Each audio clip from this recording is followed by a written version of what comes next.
American president Donald ട്രംപിന് ഫിഫയുടെ പ്രഥമ സമാധാന പുരസ്കാരം. ലോകകപ്പ് ഗ്രൂപ്പ് നറുക്കെടുപ്പ് ചടങ്ങിൽ ഫിഫ പ്രസിഡന്റ് ജിയാനി ഇൻഫാന്റിനോയാണ് പ്രഖ്യാപനം നടത്തിയത്.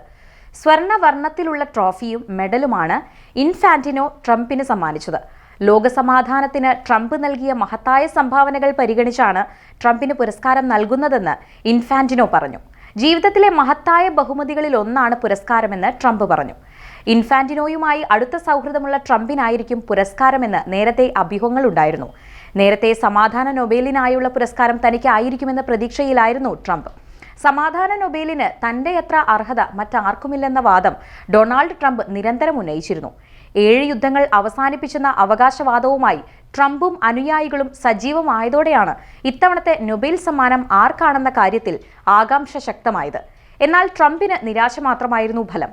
ട്രംപ് കാത്തിരുന്ന ഇത്തവണത്തെ സമാധാന നൊബേൽ ലഭിച്ചത് വെനസ്വേലയിലെ ജനാധിപത്യ മനുഷ്യാവകാശ പ്രവർത്തക മരിയ കൊറീന മച്ചാഡോയ്ക്കായിരുന്നു.